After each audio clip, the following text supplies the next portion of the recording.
বন্ধুরা দেখুন এই পুকুরে সে আটা দিয়ে আপনাদের শিঙি মাছ দেখাচ্ছি। 2 মাস আগে যে শিঙি মাছ 1 মাস আগে 2 মাস আগে দেখিয়েছিলাম, এখন দেখুন কত জল কমে গেছে।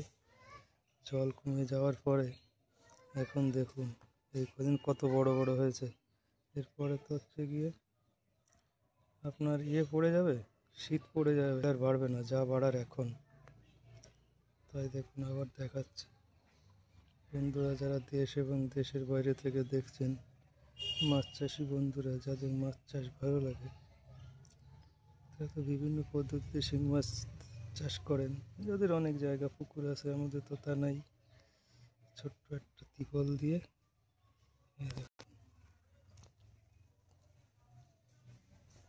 দেখুন ছোট্ট একটা পাশে দেখুন চারিপাশে কচু গাছ লাগা দেওয়া হয়েছে। ওই দেখুন চারিপাশে দেখুন কচু গাছ লাগানো। তারপরে ত্রিপল দিয়ে চারিপাশে মাটি তুলে কচু গাছ লাগানো। তারপরে জল দিয়ে রাখি, জলটা শুকায় না, এর মধ্যে ছায়া জায়গায় শিং মাছ চাষ করি। এবার দেখুন কত সুন্দর। এখানে অন্য কোনো মাছ হয় না, ছায়া জায়গা তো সাদা মাছ হয় না। এই এখন গরমের সময় অবধি ভালো থাকে, শীতকাল হলে সব মারা যায় ঠান্ডায়। আমাদের গ্রামের দিকে তো একটু ঠান্ডা শীত বেশি পড়ে, তার জন্য এখানে জিওল, যত রঙের জিওল মাছ আছে। এবার তো প্রচুর কই মাছের পোনা ছাড়িয়েছি, একটা ভিডিও আপনাদের দেখিয়েছিলাম। উঁচু জায়গায় বিভিন্ন নালা কুয়োখানায় প্রচুর কই মাছের বাচ্চা, সেখান থেকে ধরে কিনে এনে এখানে ছেড়েছি। এখানে শিং মাছ আছে, কই মাছ, ল্যাঠা মাছ, তারপরে মাগুর মাছ আছে, শোল মাছ আছে।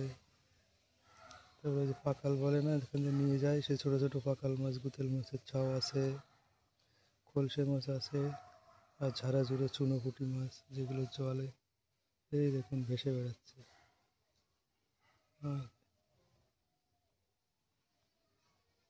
এই দেখুন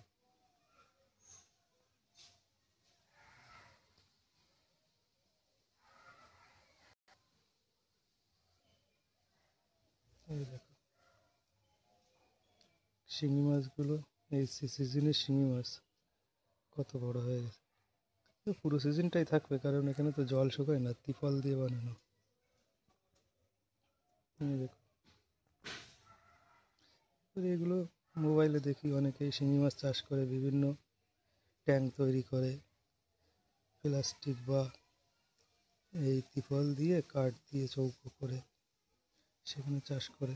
এবার সেটা দেখে আমিও একটু ওই উপরে ট্যাঙ্ক করে নিই, নিচে মাটি খুঁড়ে চারিপাশে ওই ত্রিপল আটকে দিয়ে, তারপরে নিচেই পাড় বেঁধে ভেড়ির মতো কায়দা করে দেখুন চারিপাশে কচু গাছ লাগাই দেওয়া হয়েছে।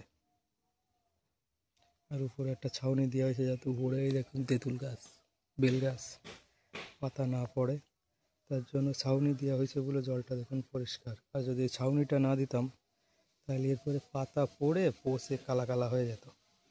আর এই ছাউনিটা দিয়ে দেওয়ার জন্য পরিষ্কার আছে, পাতা সেরকম পড়তে পারে না। তাই জন্য এই ছায়া জায়গায় কিছু জিওল মাছ ছাড়া কিছু হয় না, মানে জিওল যত প্রকৃতির মাছ আর কি, সেই সব মাছ দেওয়া। তাই আপনাদের আবার একটু দেখালাম যে আমার এখন সেই ছোট্ট জায়গায় কি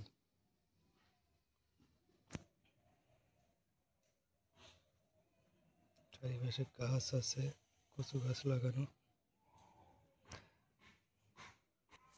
এই ছায়া জায়গায় আবার কচু গাছ ছাড়া ভালো হয় না,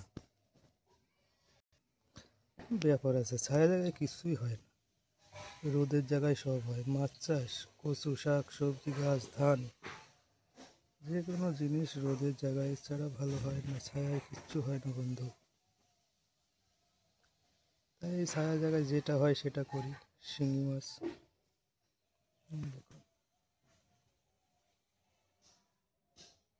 সাইজগুলো এখন ভালোই হয়েছে। তখন তো বলেছিলাম 15টা 20টায় 1 কেজি, এখন প্রায় 15, 16, 17টা 1 কেজি এসে গেছে। পুরোনোগুলো। আর এই সিজনে যেগুলো দিয়েছি ওই দেখুন সেগুলো একটু ছোটো ছোটো হয়েছে, সেগুলো একটু ছোটো হয়েছে। এবার যে বাচ্চাগুলো এদিক ওদিক দিয়ে এনে ছেড়েছি, আমাদের এখানে বড় বড় বিলের যে পুকুর হয় না, সেই পুকুর যখন ছেঁচে তখন ওদের কাছে প্রচুর ছোট ছোট শিঙি মাছের বাচ্চা পাওয়া যায়, দেশি, পিওর দেশি ওইগুলো। এগুলো কোনো হাইব্রিড শিঙি নয়, এগুলো হচ্ছে গিয়ে পিওর দেশি শিঙি। এখানে রঙটা দেখলে বুঝতে পারবেন, দেখুন পিওর দেশি শিঙি। তাই বন্ধুরা আপনাদের দেখালাম, ছোট্ট জায়গায় মাঝে মাঝে দেখাবো। যদি ভালো লাগে লাইক করবেন, শেয়ার করবেন, কমেন্ট করবেন। যারা ফেসবুক থেকে দেখছেন দীপঙ্কর পাল ব্লগার পেজটা ফলো করে দেবেন। আর যারা ইউটিউব দিয়ে দেখছেন দীপ ভিলেজ ব্লগ সাবস্ক্রাইব করে দেবেন আমার এই ছোট্ট ইউটিউব চ্যানেলটাকে। জয় হিন্দ।